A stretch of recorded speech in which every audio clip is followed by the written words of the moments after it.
ભક્તના લક્ષણ. શ્રી સ્વામિનારાયણ ભગવાનની જય. ભગવાન સ્વામિનારાયણે વચનામૃત કરડા પ્રથમ પ્રકરણનું 63 એમાં જે હરિભક્ત અને મહાત્મા જ્ઞાની સહિત ભગવાનનો નિશ્ચય હોય એના લક્ષણ શું છે એની વાત કરેલી છે. પહેલાં તો ભગવાન છે અને ભગવાનનો નિશ્ચય થાય, ભગવાનમાં શ્રદ્ધા થાય કે ભગવાનનું અસ્તિત્વ છે. એટલી પણ વાત જો પાકી થાય તો પણ જીવનમાં ઘણા બધા કામ થઈ જાય. એમાં આગળ વધીને એ ભગવાન પોતે મનુષ્ય રૂપ ધારણ કરીને આ પૃથ્વી ઉપર આવે છે અને તે વખતે ઓળખાણ થાય કે આપણે જે બધી ભગવાનની વાતો કરીએ છીએ પણ માણસ થઈને આ ભગવાન પૃથ્વી ઉપર આવેલા છે. એ નિશ્ચય પહેલાં કરતાં પણ કઠણ છે, પણ એનો લાભ એના કરતાં વધારે છે. એમાં પણ ખબર પડે કે આ જે ભગવાન છે એ ભગવાન સામાન્ય ભગવાન નથી, પણ અત્યાર સુધીની અંદર આ પૃથ્વી ઉપર જેટલા ભગવાનના અવતારો થયા એ અવતારના અવતારી છે અને એ અવતારોના પણ કારણ છે. એમાંથી જ અનંત અવતારો ઉત્પન્ન થયેલા છે. એવો નિશ્ચય થવો એના કરતાં પણ કઠણ છે. અને એવા ભગવાન પૂર્ણ પુરુષોત્તમ સહજાનંદ સ્વામી શ્રી સ્વામિનારાયણ આ પૃથ્વી ઉપર પ્રગટ થયા. એવી એક દ્રઢતા થાય અને એમનો શક્ય એટલો મહિમા સમજાય અને આ નિશ્ચયની ગાંઠ જેમ હીરની દોરી હોય અને હીરની દોરીઓ ઉપર પછી આપણે તેલનું ટીપું મૂકીએ પછી ગાંઠ છોડવા માટે ગમે તેટલો પ્રયત્ન કરે પણ ગાંઠ છૂટે નહીં. સુખ દુઃખની અંદર, માન અપમાનની અંદર, લાભ અલાભની અંદર, જય પરાજયની અંદર, જીવન મૃત્યુની અંદર, એમાં જો કોઈ ફેરફાર ન થાય તો બહુ મોટી વાત થઈ ગઈ. એવો મહાત્મા જ્ઞાની સહિત જેને નિશ્ચય હોય એના લક્ષણ શું? તો ઘણા બધા લક્ષણોની વાત કરી. એમાં એક લક્ષણ એવું બતાવેલું છે કે ગમે તેવો ત્યાગી હોય પણ એને ભગવાન આજ્ઞા કરે કે તમારે આ પ્રવૃત્તિ કરવાની છે, એ પ્રવૃત્તિમાં જોડાય અને વ્યવસ્થિતપણે એ પ્રવૃત્તિ કરે. એવું એક લક્ષણ બતાવ્યું કે આવું લક્ષણ બીજા કોઈ શાસ્ત્રની અંદર મળશે નહીં. આ પ્રેક્ટિકલ એપ્લિકેશનની વાત કરી. પ્રમુખ સ્વામી મહારાજ આ સંસ્થાના પ્રમુખ શાસ્ત્રીજી મહારાજે બનાવ્યા ને, અને આ લોકની અંદર માણસો બધી જે સત્તાઓ ભોગવે છે એમાં તફાવત છે. કોલેજ હોય, કોલેજની અંદર CS ના ચૂંટણી થાય, ક્લાસ સેક્રેટરી. GSની ચૂંટણી થાય, જનરલ સેક્રેટરી. આ બધી ચૂંટણીઓ ક્લાસની અંદર, આ બધી ચૂંટણીઓ કોલેજની અંદર એ થતી હોય છે. એનો અર્થ એવો થયો માણસ એ પદવી પ્રાપ્ત કરવા માટે, એ સત્તા મેળવવા માટે સક્રિયપણે પ્રયત્ન કરતો હોય છે.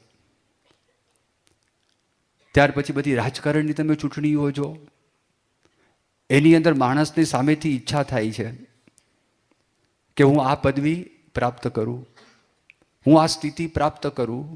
એના માટે પૈસા, એના માટે પુરુષાર્થ, એના માટે મહેનત, એના માટે ક્યારેક ઝઘડા, એના માટે ક્યારેક આક્ષેપો, એના માટે ક્યારેક મિથ્યા આક્ષેપો, આ બધું પણ અંદર થાય છે. આ પદ એવું નથી. આ જે પ્રમુખ પદ છે તો એનો થોડોક વિચાર છે, વિચાર કરવા જેવો છે કે આપણી જે સંસ્થા છે, શાસ્ત્રીજી મહારાજે 1947ની સાલની અંદર બંધારણ છે, બંધારણ કર્યું જેને ટ્રસ્ટ ડીડ કહેવામાં આવે. આપણી સંસ્થા છે ધર્માદા સંસ્થા છે, ધાર્મિક સંસ્થા છે. તો એ જો ટ્રસ્ટ હોય તો ટ્રસ્ટના કોઈ પ્રમુખ હોવા જોઈએ અને કોઈ જવાબદારી વ્યક્તિઓ હોવું જોઈએ. એટલા માટે પ્રમુખ તરીકેની એ નિમણૂક કરવામાં આવે છે. જે જવાબદાર વ્યક્તિ છે, he is answerable, he is responsible, he is accountable. હવે એવી જવાબદારી લેવી પણ બહુ મુશ્કેલ છે, બહુ કઠણ કામ છે. કારણ કે તમને મંદિરો સોંપાઈ જાય, તમને એને લગતા મકાનો સોંપાઈ જાય, તમને એની બધી જમીનો છે, ગૌશાળા છે સોંપાઈ જાય, બધા સંતો હરિભક્તોની જવાબદારી એમના માથા ઉપર આવે અને જે કંઈ સામાજિક સેવાઓ એ લીધેલી છે એ બધી જ એના જવાબદાર એ પોતે બને છે. આધ્યાત્મિક પદવી નથી આ આધ્યાત્મિક પદવી નથી. પ્રમુખ તરીકેની વાત આવે તો એ એડમિનિસ્ટ્રેટિવ હેડ છે. પણ આપણી સંસ્થાની અંદર શાસ્ત્રીજી મહારાજ એવી જોગવાઈ કરી છે કે જે પ્રમુખ છે વહીવટી ફક્ત વડા નથી પણ આધ્યાત્મિક પણ વડા છે. અને એવા હોય એને જે સ્થાન પ્રાપ્ત થાય એવી એક જોગવાઈ શાસ્ત્રીજી મહારાજે એ બંધારણની અંદર છે, એ બંધારણની અંદર કરેલી છે. પ્રમુખ સ્વામી મહારાજનો બહુ સ્પષ્ટપણે ખ્યાલ પહેલેથી જ હતો. એ તો અનાદિ સિદ્ધ પુરુષ છે. એટલે તમે જુઓ કે જ્યારે સ્વામીને વાત આવી કે તમે આ પ્રમુખ બનો, ત્યારે તે વખતે પ્રમુખ સ્વામી મહારાજે ના પાડી અને સ્વામીએ વિનંતી કરી કે મારા કરતાં ઘણા બધા સિનિયર સંતો છે, ઘણા બધા અનુભવી વધારે સંતો છે અને મેં દીક્ષા લીધી, મારો કોઈ આવો બહોળો અનુભવ નથી. અને એક નાની ઉંમરની અંદર શાસ્ત્રીજી મહારાજે એમને સારંગપુર મંદિરના કોઠારી બનાવેલા. તો તે વખતે એમને વહીવટનો જે અનુભવ થયો તો માત્ર 3 વર્ષનો અનુભવ હતો. કારણ કે સ્વામીને 25 વર્ષની ઉંમરે શાસ્ત્રીજી મહારાજે આ સંસ્થાના કોઠારી બનાવેલા સારંગપુર મંદિરના. અને 3 વર્ષ વીતેલા અને પ્રમુખ તરીકેની વાત આવી અને એમાં સ્વામી વિનંતી કરી, શાસ્ત્રી મહારાજ કે મારી ઈચ્છા છે તમે થાઓ. ફરી વખત સ્વામીએ કાગળ લખ્યો, હકા કાચરને વાત કરી, ચંપકભાઈ બેન્કરને વાત કરી કે તમે પ્રમુખ સ્વામી મહારાજને સમજાવો. તો જો આ સત્તાની લાલસા નથી અને સત્તા મેળવીને કશું કરવું પણ નથી, કારણ કે આ સેવા જ કરવાની, બીજું કંઈ કરવાનું નથી. આમાં કોઈ પૈસા મેળવવાના છે નહીં, આમાં કોઈના પર દાવો કરવાનો નથી, આમાં કોઈને દબાવવાના છે નહીં, એ તો કશું છે જ નહીં. એટલે સ્વામીએ બહુ વિનંતી કરી, છતાં શાસ્ત્રીજી મહારાજની ઈચ્છા હતી ને પ્રમુખ સ્વામી મહારાજે સ્વીકાર કર્યો. તો જો શ્રીજી મહારાજે પ્રથમના 63ના વતનામૃતની અંદર વાત કરીને એનો આપણને ખ્યાલ આવે. હવે આ સત્તાનો સ્પર્શ એ પ્રમુખ સ્વામી મહારાજને લેશ માત્ર થયો નથી, ખબર કેવી રીતે પડે? તો એના માટે બીજું વચનામૃત છે, ગઢડા અંત્ય પ્રકરણનું 34મું વચનામૃત. એ વચનામૃતમાં સ્વામિનારાયણ ભગવાન વાત કરે છે, માણસ પ્રવૃત્તિ કરતો હોય એ નિર્વાસનિક છે, ખબર કેવી રીતે પડે? નિર્વાસનિક એટલે ભગવાન સિવાય બીજી કોઈ ઈચ્છા નહીં, ભગવાન સિવાય કોઈ અટેચમેન્ટ નહીં, કોઈ સંસ્થા સાથે અટેચમેન્ટ નહીં, કોઈ હરિભક્ત સંતો સાથે અટેચમેન્ટ નહીં, ખાલી ભગવાન સાથે અટેચમેન્ટ. એટલા માટે આ ભગવાનનું છે એટલા માટે સંપૂર્ણ અટેચમેન્ટ, બાકી આમ ડિટેચમેન્ટ. તો ખબર કેવી રીતે પડે કે આ વ્યક્તિ નિર્વાસનિક છે? તો અદ્ભુત વાત કરી, જેમ પ્રથમના 63ના વચનામૃતમાં વાત કરીને એવી એક જુદી વાત, એક નવું દર્શન આધ્યાત્મિક શાસ્ત્રોની અંદર અને શ્રીજી મહારાજે ભગવાન સ્વામિનારાયણે આપ્યું. ભગવાન સ્વામિનારાયણે વાત કરી, પ્રવૃત્તિ કરતો હોય અને એને પ્રવૃત્તિ મુકાવે તો એક ક્ષણની અંદર એ પ્રવૃત્તિ મૂકી દે, એનો વિચાર પણ એને આવે નહીં, તો સમજવું કે એ વ્યક્તિ નિર્વાસનિક છે. આજે પ્રમુખ સ્વામી મહારાજ જો એ સ્વયં જાતે સ્વયંભૂ નિવૃત્તિ લઈને બેઠા છે, તો વહીવટ સંબંધી એક પણ પ્રશ્ન પ્રમુખ સ્વામી મહારાજ છેલ્લા 5 વર્ષથી એ પૂછ્યો નથી. પણ સંતોને જ્યારે જરૂર પડે ત્યારે સંતો સ્વામીને પૂછવા માટે જાય, એમની સંમતિ છે કે નહીં એ પૂછે, જાણે કોઈ ભાર છે જ નહીં, કોઈ વજન છે જ નહીં. પોતે પ્રમુખ બન્યા પણ જો પ્રમુખ તરીકેનું કેવી રીતે માને છે, એ કેવી રીતે સમજે છે. એક પ્રસંગ એવો ઓટલાદરાની અંદર બનેલો અને તે વખતે પ્રમુખ સ્વામી મહારાજ પોતે સ્નાન કરવા માટે બાથરૂમમાં આવેલા અને પ્રમુખ સ્વામી મહારાજ પહેલાં એ જ બાથરૂમની અંદર હર્ષદભાઈ દવે એ પોતે સ્નાન કરવાની તૈયારી કરતા હતા. પ્રમુખ સ્વામી મહારાજના એક સેવક હતા પ્રગટ ભગત, હર્ષદભાઈને વાત કરી, નીકળો નીકળો બહાર નીકળો. પ્રમુખ સ્વામી મહારાજ સ્નાન કરવા માટે આવે છે. આ યોગીજી મહારાજના વખતની વાત છે. એટલે સ્વામીએ આ વાત સાંભળી. સ્વામી બાથરૂમમાં પ્રવેશ કર્યો નહીં. આ બાથરૂમ એટલે આપણે જેમ બાથરૂમ સમજીએ જેવી બાથરૂમની જનરલ ટોયલેટ, એમાં 3-4 નળ હોય. એ 3-4 આ કમ્યુનિટી બાથરૂમ કહેવાય. કમ્યુનિટી બાથરૂમમાં 3-4-5 નળ હોય, એ 4-5 જણા સ્નાન કરી શકતા હોય, એ પ્રકારની આ વાત છે. અને ત્યાં આગળ સ્વામી પ્રવેશ કર્યો નહીં અને સીધા મંદિરની પાછળ ગયા.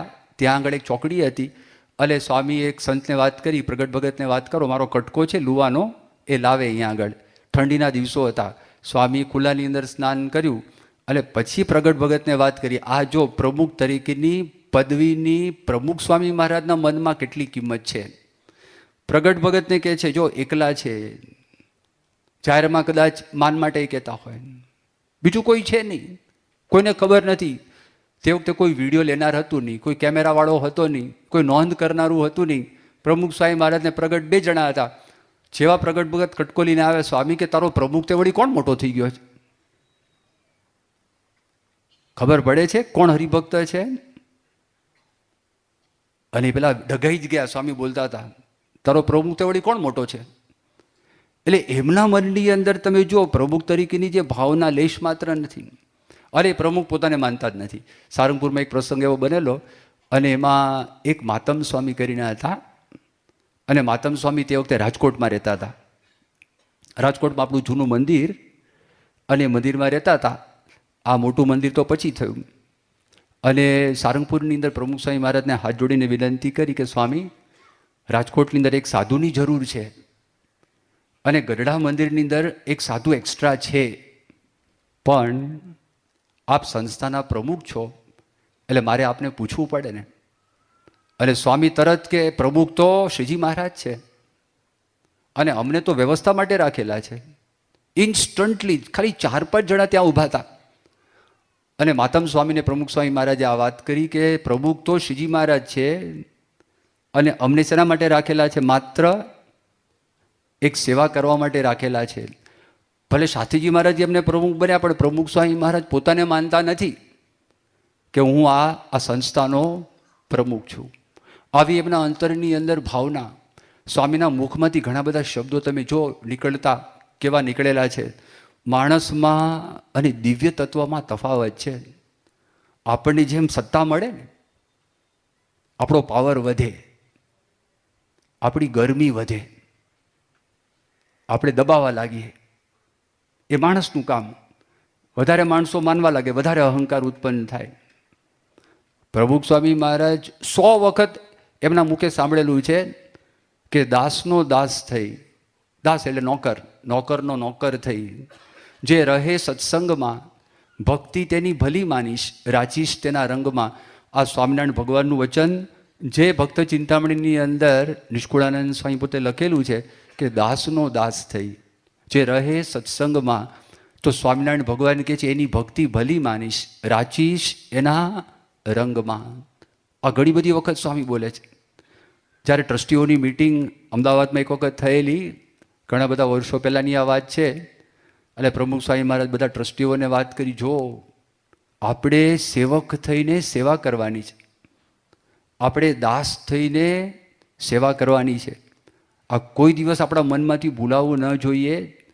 સેવક ભાવ, દાસ ભાવ ભૂલાવો ન જોઈએ.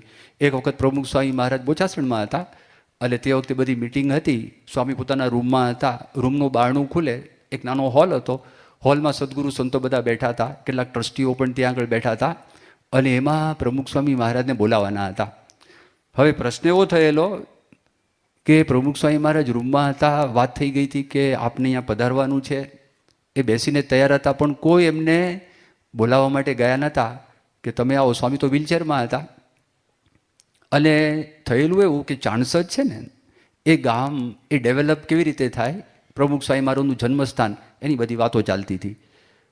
હવે એ વાતોની અંદર પ્રમુખ સ્વામી મહારાજને બોલાવવા તો સ્વામીને કદાચ નહીં ગમે, એટલા માટે સ્વામીને બોલાવતા નહોતા. પણ વળી એમાં બ્રહ્મવિહારી સ્વામીને કંઈક વિચાર આવી ગયો કે આપણે લાવોને વાત તો કરીએ સ્વામીને. સ્વામી વિચાર કરતા હશે હજી સુધી કેમ આવ્યા નહીં. એટલે અંદર દાખલ થયા.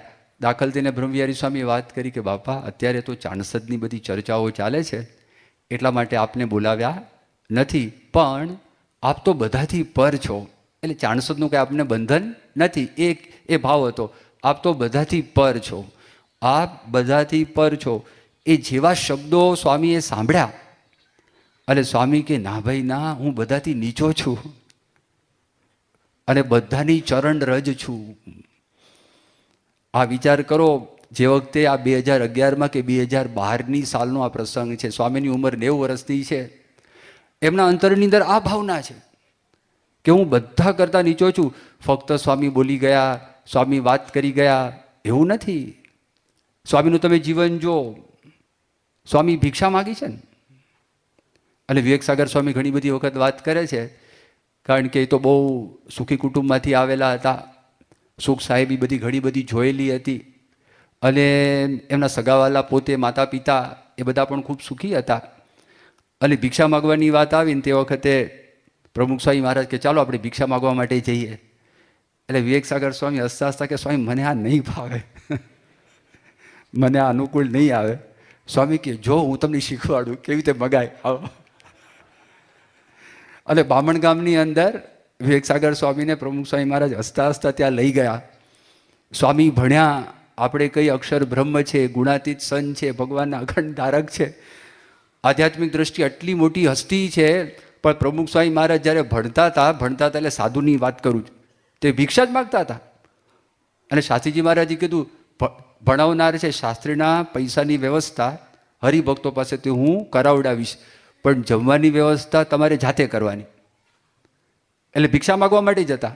ખંભાતમાં ભિક્ષા માગી, ભાદરણમાં ભિક્ષા માગી, જ્યાં જ્યાં સ્વામી હતા ભણતા હતા ત્યાં પ્રમુખ સ્વામી મહારાજ ભિક્ષા જ માગતા હતા. જો નિર્માનીપણું ના હોય તો માણસથી ભિક્ષા મગાય નહીં, પણ નિર્માનીપણું હોય, દાસભાવ હોય તો જ ભિક્ષા મંગાય. પછી તો સ્વામી કુઠારી થયા તો પણ એવો ભાવ, પ્રમુખ થયા એવો ભાવ. પછી ગાદી ઉપર આવ્યા, ગાદી ઉપર આવ્યા ને તે વખતે કેવા પ્રસંગ બને. શરૂઆતમાં બધું વિચરણ થાય અને વિચરણમાં 1982ની સાલનો આ પ્રસંગ છે. પ્રમુખ સ્વામી મહારાજ બોચાસણથી ધર્મજ ગયેલા.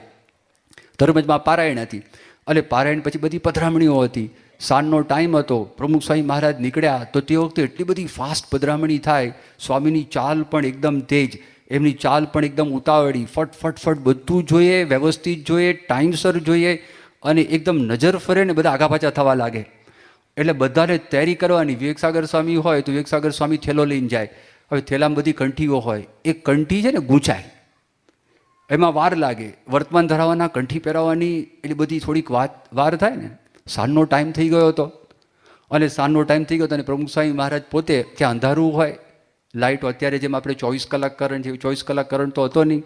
તો પેલી છે ને એક મોબાઈલ ટ્યુબલાઇટ સાથે રાખતા, નાની અડધી, આપણે જેમ ટોર્ચ હોય ને. તો સ્વામી જાતે ઉપાડીને ચાલવા લાગ્યા. એમને મનમાં એમ નહીં કે હું કોઈક સેવકને કહું ભાઈ તમે ઉપાડો, કોઈક હરિભક્તને આ કહું તમે ઉપાડો. ફટ દઈને પ્રમુખ સ્વામી મહારાજ જાતે ઉપાડીને ચાલવા લાગ્યા.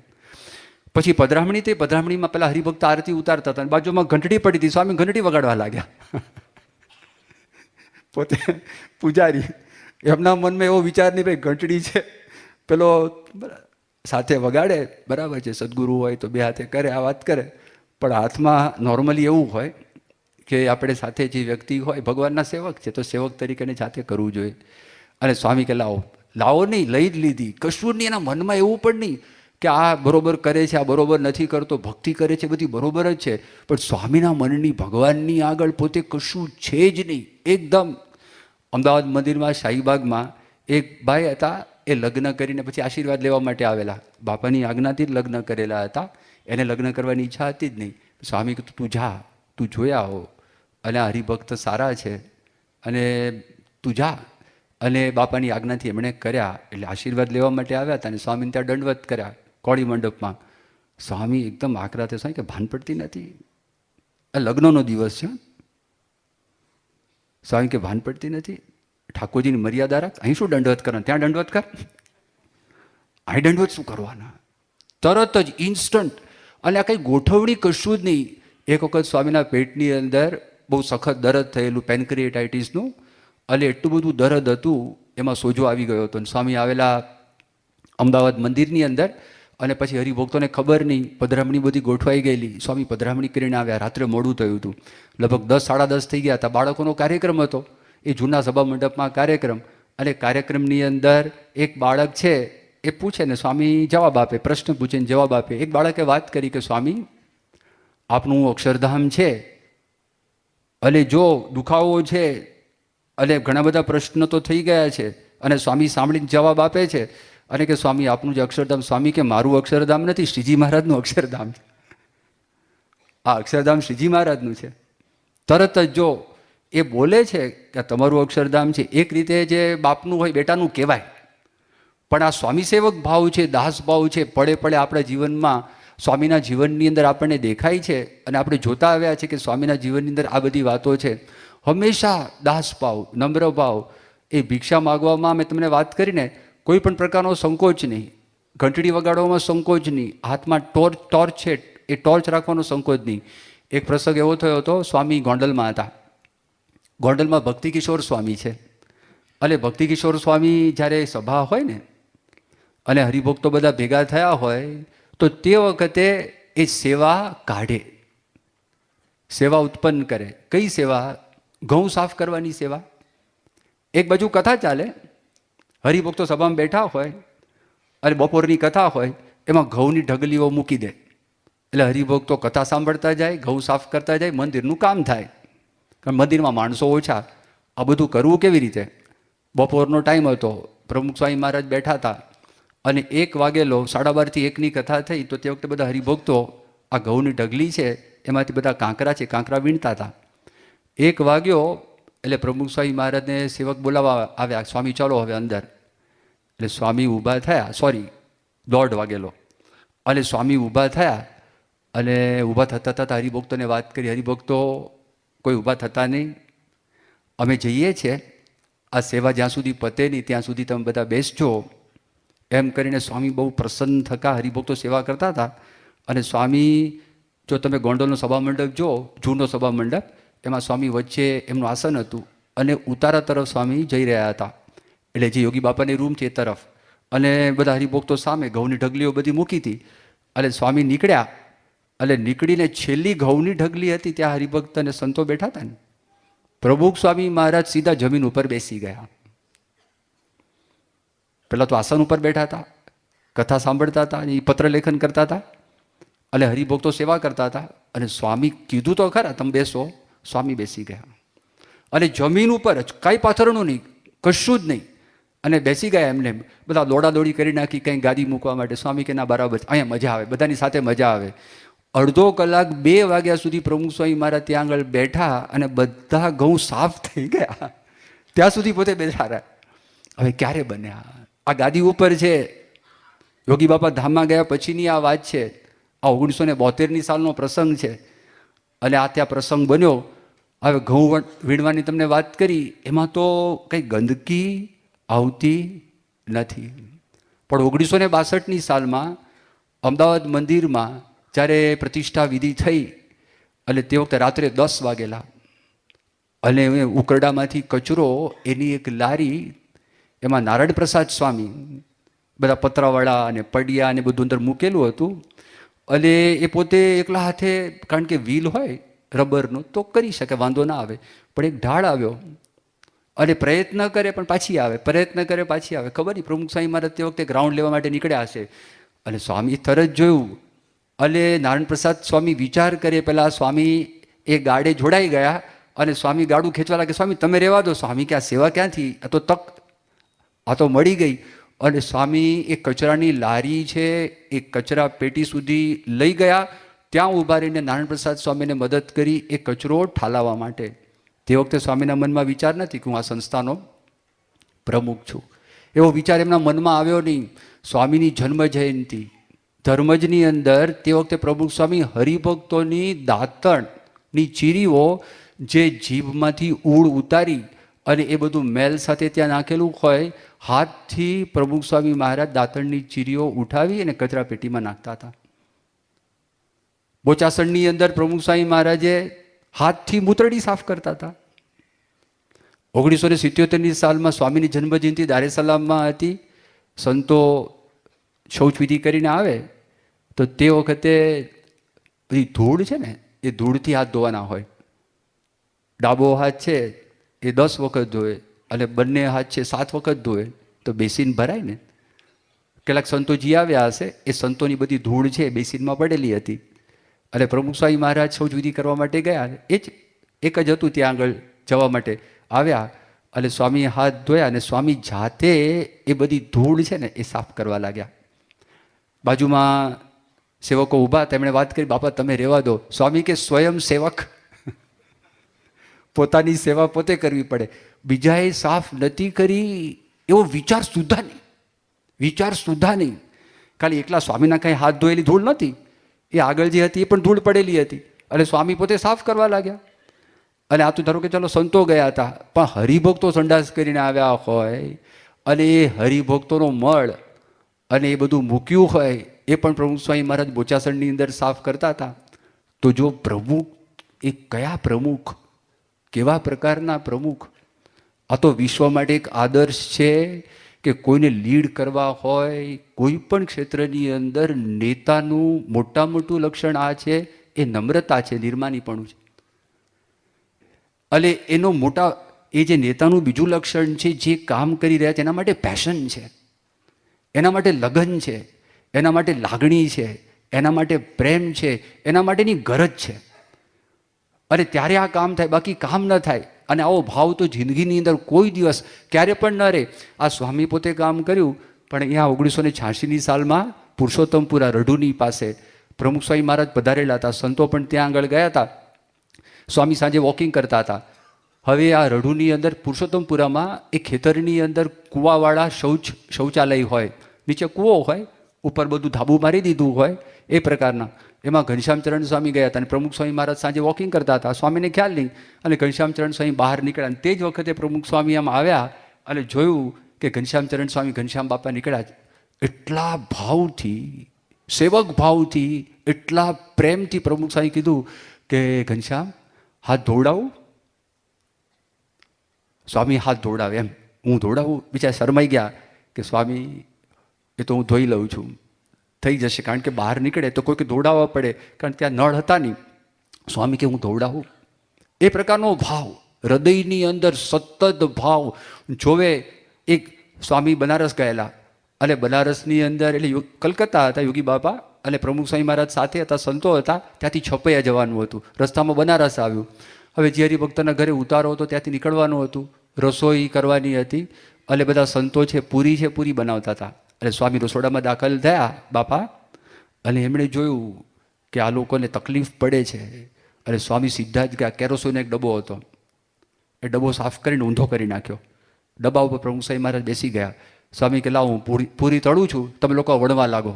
કે સ્વામી તમે રહેવા દો, અમે આ વણશું તળશું. સ્વામી કે નહીં, આ ફાસ્ટ કામ થશે. અને તરત પ્રમુખ સ્વામી મહારાજ કરવા લાગ્યા. આ એવા પ્રમુખ છે કે એકદમ ફ્લોર લેવલથી તૈયાર થયા છે. હાર્વર્ડમાં MBA થઈને આવ્યા હોય અથવા IIMમાં MBA થઈને આવ્યા હોય, એડમિનિસ્ટ્રેશન. પણ ભાઈ આ કંપનીમાં, કોર્પોરેશનમાં તમે કામ કરવા માટે જાઓ છો. અહીંયા આગળ કાર બનાવવાની મોટી ફેક્ટરી છે, પણ ઓલા મજૂરો જ્યાં આગળ કામ કરે છે ત્યાં તમે ઊભા છો ફ્લોર લેવલ ઉપર. એ તમે ત્યાંથી જઈને કામ કરતા જશો ને તો તમને ખબર પડશે, ખ્યાલ આવશે. પ્રમુખ સ્વામી મહારાજે આ કર્યું છે બધું જ, એક કે એક કામ, કોઈ કામ એમણે બાકી રાખ્યું નથી. અને પછી જાણી શકે છે સંતો એને કઈ સમસ્યાઓ હોય, હરિભક્તો એને કઈ સમસ્યાઓ હોય, કામ કરવું છે તો કેવી રીતે કામ કરવું છે. આ બધી વાત સ્વામીના જીવનની અંદર આપણને એ દેખાય છે, બહુ સ્પષ્ટપણે એ આપણને ખ્યાલ આવે છે. હવે જે નેતાની આપણે વાત કરીએ છીએ ને, તો આપણે ત્યાં આગળ તો હજારો વર્ષોથી એક અદ્ભુત વિચાર છે.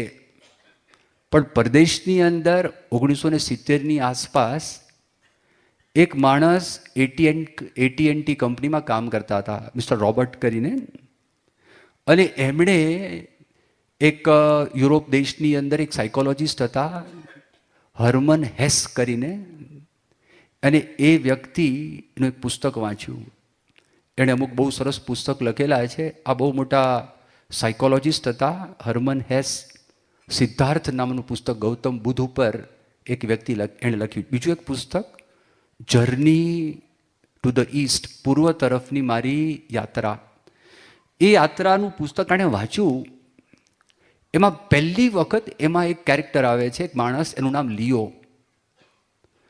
હવે એ માણસ છે ને, બધા કેટલાક માણસો એક યાત્રા કરી રહ્યા છે, પ્રવાસ કરી રહ્યા છે, એમાં આ બધાની સેવા કરે, સરભરા કરે, બધું કરે.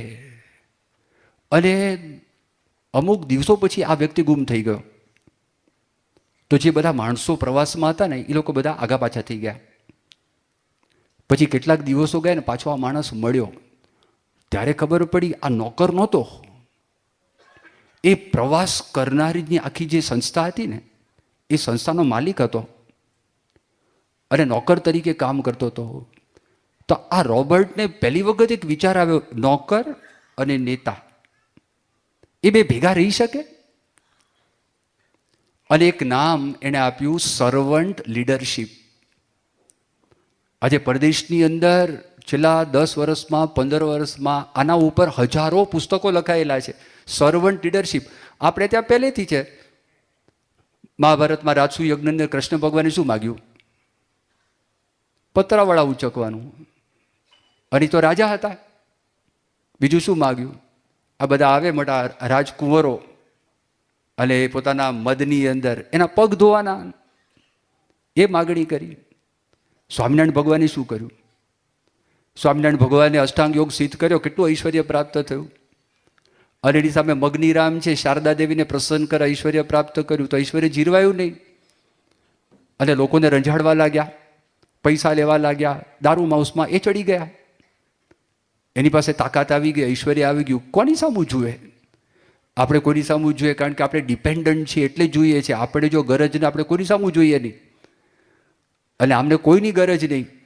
અને જો ભગવાન સ્વામિનારાયણ અષ્ટાંગ યોગ સિદ્ધ કર્યો અને જબરજસ્ત નદી ઉપર ચાલ્યા, ઓઝત નદી ઉપર, અને ચાલ્યા અને જોવે છે, અને એ ભગવાન સ્વામિનારાયણ સંતોની કોપીનો ધોવે છે, ભગવાન સ્વામિનારાયણ પોદળા ઉપાડે છે, એ ભગવાન સ્વામિનારાયણ ભિક્ષા માગે છે, એ રસોઈ બનાવે છે, એ પીરસે છે, એ સેવા કરે છે.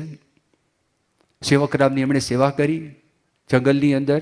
એ પરંપરા પણ એ પ્રાપ્ત થઈ. ગુણાતાન સ્વામી કે મહંત કોણ? જો સર્વન્ટ લીડરશીપ. આ 1970ની વાત કરું, ગુણાતીતાનંદ સ્વામી વર્ષો પહેલા શું વાત કરે? ચોક વાળે એ મહંત, સફાઈ કરે એ મહંત, નિર્માની હોય એ મહંત, દાસ હોય એ મહંત. આ જો આ વાત કરી. હવે આ વાતથી સર્વન્ટ લીડરશીપમાં એમાં એ લોકો એક વ્યાખ્યા આપે છે. પોતે દુઃખી હોય ને અને કદાચ મરવાની પણ તૈયારી હોય ને, એ સંજોગોની અંદર પણ એ બીજાને સુખ આપે, એ સર્વન્ટ લીડર કહેવાય.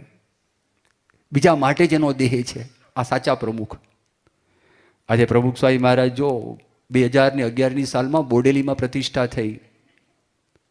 અરે બોડેલીમાં પ્રતિષ્ઠા થઈ અને પછી પ્રમુખ સ્વામી મહારાજ છે અટલાદરામાં માંદા હતા, પડી ગયા હતા.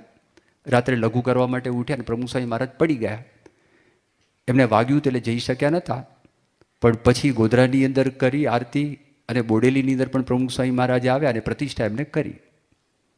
એ પ્રતિષ્ઠા કરી બીજે દિવસે રવિવારનો દિવસ હતો. 20,000 માણસો, એમાં કદાચ 14-15 હજાર આદિવાસીઓ હશે, બીજા બધા મોટા મોટા માણસો હતા. મંદિરના પ્રાંગણમાં બધા ભેગા થઈ ગયા હતા. અને પ્રમુખ સ્વામી મહારાજને તાવ હતો અને સ્વામીની ઈચ્છા હતી મારે સભાની અંદર જવું. 91 વર્ષની સ્વામીની ઉંમર. આ જો પ્રમુખ. એટલે સ્વામીએ બધા સંતો અંદર ગયા, વિવેક સાગર સ્વામી, પછી યોગીચરણ સ્વામી, દિવ્ય સ્વરૂપ સ્વામી, પછી નારાયણ મુનિ સ્વામી, બ્રહ્મવિહારી સ્વામી, નારાયણ ચરણ સ્વામી. અંધારું હતું રૂમમાં, અને બારણું ખોલ્યું, તે પ્રકાશમાં સ્વામીને બધાના મોઢા દેખાયા, અને સ્વામી ઓઢીને બધું સૂતા હતા. એટલે વિવેક સાગર સ્વામી કે બાપા તાવ ચડી ગયો? બાપા કે હા હા, આરામ કરજો, બહાર આવવાની જરૂર નથી. બહાર સભા ચાલુ, સંતોના પ્રવચન ચાલુ, હરિભક્તોના પ્રવચન ચાલુ. અને ખબર હતી કે સ્વામી કદાચ આવવાના જ છે, કારણ કે એના માટે બધા આવેલા હતા. એટલે બહાર આવવાની જરૂર નથી. સ્વામી કે મારે ઠાકોરજીના દર્શન કરવા છે, અને દર્શન કરી અને પછી 10 મિનિટમાં પાછા આવતા રહેશું. યોગીચરણ સ્વામી કે બાપા સવારે દર્શન તો આપણે કર્યા છે, આપણે ક્યાં 2 વખત દર્શન કરવા માટે જઈએ છીએ? દર્શન તો આપને થઈ ગયા છે. સ્વામી કેટલા બધા હરિભક્તો આવ્યા હોય તો એ લોકોને સંતોષ થાય. યોગીચરણ સ્વામી કે સ્વામી તાવ છે એટલે ન જવાય તો સારું. યોગીચરણ સ્વામી બાપાને અલગ અલગ રીતે 6 થી 7 વખત સમજાવવા માટે પ્રયત્ન કર્યો. એક વાત ચાલુ રાખી, મેડિકલી આપની ઈચ્છા, આપણે જોવું હોય તો જાઓ, મેડિકલી હું તમને ના પાડું છું, બહાર ન જવાય. એમણે વાત કરી, સ્વામી તમે બહાર જાઓ અને તમને કાંઈ થાય તો લોકો અમને બ્લેમ કરે કે તમને ભાન પડતી નથી, સ્વામીનું ધ્યાન રાખતા નથી. સ્વામી કે હું કહીશ કે મારો આગ્રહ હતો એટલા માટે હું ગયો છું, હું કહીશ, તમારા માથા ઉપર નહીં આવે બસ. પછી એમણે વાત કરી કે સ્વામી, એમની આર્ગ્યુમેન્ટ લોજિકલ આર્ગ્યુમેન્ટ, એમણે કીધું પછી પ્રથા પડી જશે, આપ માંદા હશો, દર્શનની પ્રથા પડશે. સ્વામી કે કાંઈ પ્રથા પડતી નથી, તમે એની ચિંતા કરતા નહીં. અને તાવની વાત 7-8 વખત ડૉક્ટર પણ ના પાડે. સ્વામી કે ડૉક્ટર ના જ પાડવાના. અને મારે ક્યાં ખાલી દર્શન કરવા છે, આટલા બધા હરિભક્તો આવ્યા છે તો હરિભક્તોને સંતોષ થાય, એને દર્શન થાય અને અમને હરિભક્તોના દર્શન થાય. ફરી વખત મારે આ બધું ક્યાં આવવાનું છે? બ્રહ્મવિહારી સ્વામી બાપાને સમજાવવા માટે પ્રયત્ન કર્યો. બાપા ગઈકાલે આપણે પ્રતિષ્ઠા કરી હતી અને પ્રતિષ્ઠા કરી તેની વિડીયો બતાવવાના જ છે. તો સ્વામી તો એમને સાંભળ્યું જ નહીં. સ્વામી કે 10 મિનિટમાં જવામાં શું વાંધો છે, ત્યાં જઈને પાછા આવતા રહીશું. પ્રવચન કરવું નથી, બીજું કંઈ કરવું નથી, ભાષણ કરવું નથી, બીજું કોઈ કામ નથી, બેસીને પાછા આવતા રહીશું. પછી એમણે બીજી વાત કરી કે સ્વામી આપ આવો, આપ માંદા પડો અને ફૂલદોલનો ઉત્સવ સારંગપુરમાં આવે છે, આવડા બધા હરિભક્તો ત્યાં આવવાના છે, એ બધું બંધ થઈ જાય તો? સ્વામી કે પણ મારે જાજુ ક્યાં બેસવું છે, ખાલી 5-10 મિનિટની જ વાત છે, દર્શન કરીને પાછા આવતા રહ્યું, બીજું કરવાનું છે શું? આટલું જ કરવાનું. પછી બ્રહ્મવિહારી કે શાસ્ત્રીજી મહારાજ આ માંદા હોત અને તે વખતે તમે હાજર હોત તો તમે શું શાસ્ત્રીજી મહારાજ માટે કરત? સ્વામી કે તે શાસ્ત્રી મહારાજ જોયા છે? મેં જોયા છે. શાસ્ત્રી મહારાજનો કેવો રૂબાબ હતો. એ માણાવદરમાં માંદા હતા અને એમને પધરામણી કરવાની ઈચ્છા હતી, તો ગાડાની અંદર સૂઈને પધરામણી કરી છે. તે ક્યાં જોયા શાસ્ત્રી મહારાજને? નારાયણચરણ સ્વામી સમજાવવા માટે પ્રયત્ન કરો, બાપા તમારે તાવ છે ને, હવે તમે દૂર કરો. તો બાપા કે ત્યાં લઈ જશો તો દૂર થઈ જશે. તો બધા કે ત્યાં જવાથી દૂર થવાનું જ, તો સ્વામી કે અહીં બેસવાથી દૂર થવાનું છે. અને છેવટે જોયું કાં તો ગડબડ થઈ ગઈ છે, બાપાની ઈચ્છા છે, કંઈ કોઈ બોલ્યું નહીં. અને પછી કીધું સારું વાંધો નહીં, બસ આ ટાઈમ છે, ટાઈમમાં 10 મિનિટ માટે આવજો. પણ તાવ ચડ્યો વધારે, 100 તાવ હતો એમાંથી પણ ચડી ગયો. એટલે કીધું હવેલો તાવ ચડ્યો જ છે. પહેલાં તો સ્વામી કીધું મને તાવ જેવું લાગતું જ નથી, મને અશક્તિ લાગતી નથી. યોગીચરણ કે થર્મામીટર લાવો. તો થર્મામીટરમાં આપ્યું 100 ડિગ્રી તાવ. અને પછી તો વધ્યો તાવ. એટલે પછી સ્વામી ન છૂટકે કહો મને, એને એટલી બધી ઈચ્છા હતી શરીરનું જે થવું હોય એ થાય, હરિભક્તો રાજી થાય, હરિભક્તોને સંતોષ થાય. આવા પ્રમુખ છે, ખાલી ગાદી ઉપર હાંફે છે એમ નહીં, એ તો નીચે છે, તમારા હૃદયમાં બેઠા છે, સંતોના હૃદયમાં બેઠા છે. તો એવા બાપા આપણને પ્રાપ્ત થયા છે. મહારાજ સ્વામી પ્રમુખ સ્વામી મહારાજને પ્રાર્થના કરીએ કે દયા કરે અને સુખ આપે. શ્રી સ્વામિનારાયણ ભગવાનની જય.